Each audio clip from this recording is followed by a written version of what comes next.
So it turns out that the Facebook group United Muslims of America was actually none of those things. In fact, a new report from the Daily Beast has traced it back to the Russian government. The account was just a front to reach American Muslims and their allies. Sources confirmed that the imposter account bought Facebook advertisements to reach its target audience. It promoted political rallies aimed at Muslim audiences, and it used the Twitter account Muslims in USA and the Instagram account Muslim Voice to pass along inflammatory memes under the cover of the UMA.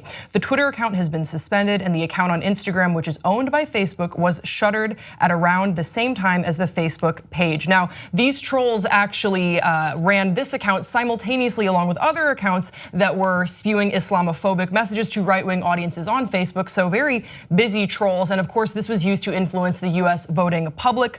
The Real UMA is a California-based nonprofit that promotes interfaith dialogue and political participation through its over 30 years old. It's currently non-functional. So that was sort of why some people believed that this Facebook group was credible, because you could look them up online and they had some sort of basis.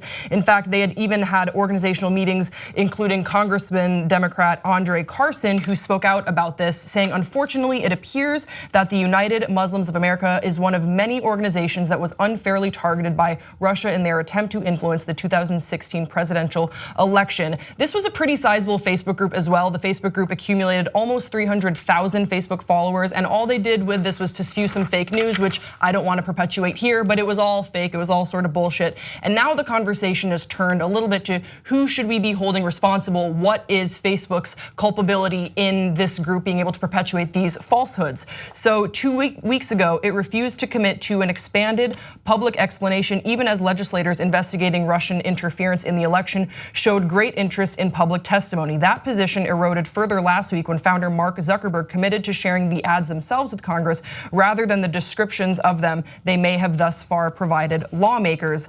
The executive director of the civil rights group Muslim Advocates says Facebook has a responsibility to be part of the solution, especially when their platform is being used to sow misinformation, hate, and division. It is insufficient for them to notify Congress and walk away. So there is a lot to break down here. Where do you guys fall in this conversation with Facebook's responsibility? Well, I want to elaborate a little further on, the sophistication of this page and the trolls behind it, because it's not as easy as finding a page that looks like a little suspicious and then shutting it down. Because what they really did was, the vast majority of posts that they put up there were legitimate posts, right? And they weren't divisive in any way, they weren't suspicious in any way. And that was how this page built its credibility among its followers. And then all of a sudden, when you would least expect it, boom, here is, here's a fake news story that's so outrageous. The US government is funding ISIS. Right. It was an example of that. Specific politicians are working with ISIS. Just things that had absolutely no evidence, no proof whatsoever. But if the page is building credibility among its followers, then something like that wouldn't seem as suspicious, or at least it wouldn't raise as many red flags as it would if it was just a page that's pushing out all these like nonsense conspiracy theories. It's terrible what they're doing. It's terrible, but I mean, it's a good job of being terrible. At a certain point, you're like, when you watch the Americans, you're like, you guys lived a very regular life, except for the part where you're spying for the Russian government. The amount of discipline it takes, the extra work, as you say, to set up all these things that make it seem real. Like, it is textbook spycraft on a digital textbook, essentially. It is all those things where you just make people get lulled into this sense, and it kind of makes you feel bad for like the basic ass names of all the organizations that happen in America, like the United Muslim Front of people who are nice. And it's crazy that they were able to get the names. Like the Russian group was able to get it, and then the actual group, United Muslims of America, had to get facebook.com/United Muslims of America UMA. Right, that's right, yeah. So again, these trolls, these Russian trolls posed as, they were imposters.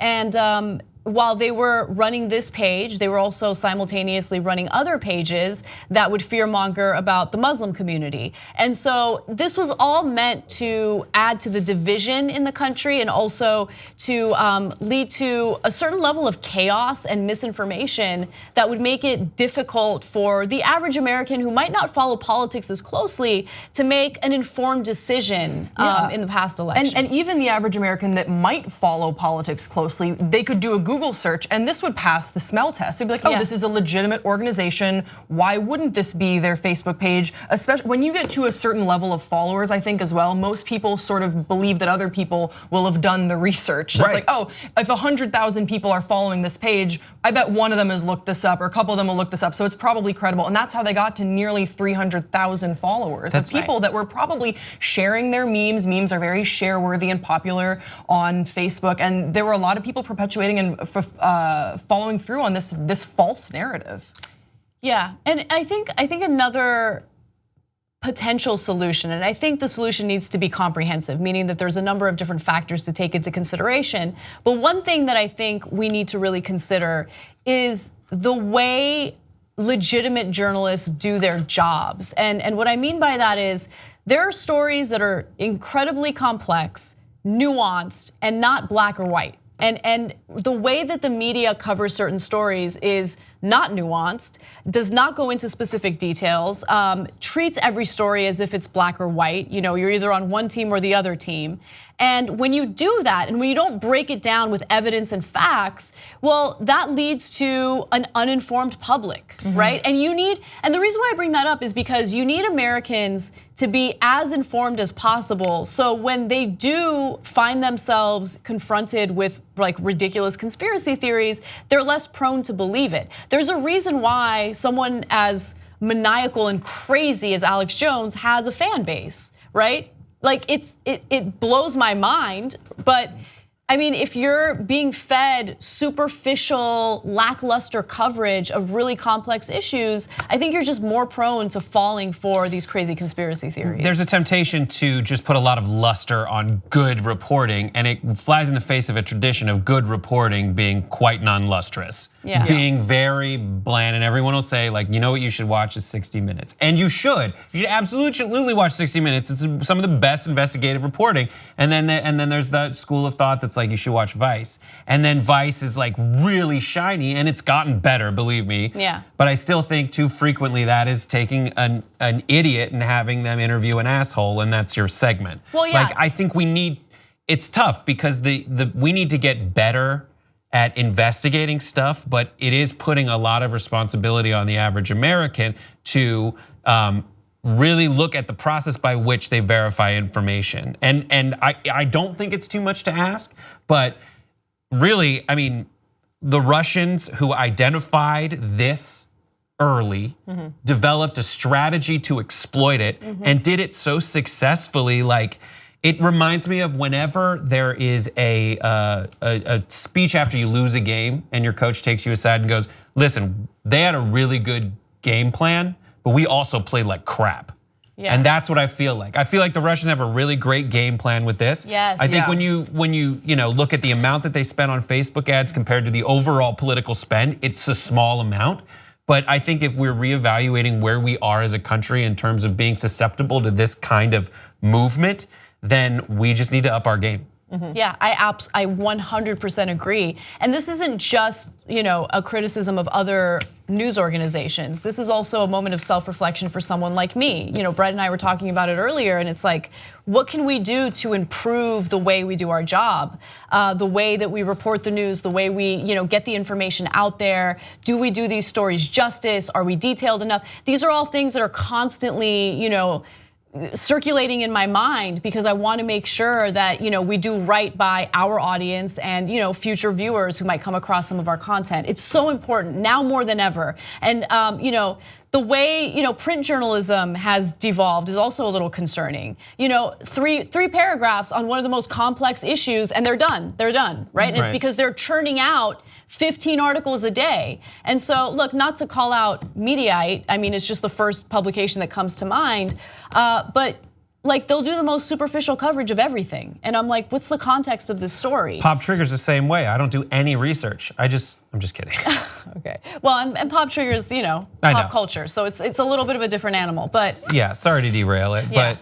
But yeah, there's also this dynamic at work where, and this is just my feeling, my read of the land, is that people already know what they want to believe. And all you're looking for is like a stat or a headline just a little info pellet that you can put into your crappy little BB gun and fire off at people during arguments. That'll reinforce your preconceived notions. Yeah. Which is why, as painful as it is, one thing that I've been more, I guess, more open to doing, and I do it every day, is listening to conservative shows and conservative commentators. And I do it because every once in a while, there's a point that someone makes that makes me think, oh, I hadn't considered that, let me investigate it, right? Because I don't want to be stuck in any type of ideological bubble, and I think we as Americans are more prone to doing that now more than ever. And so just be open to the other side, yeah.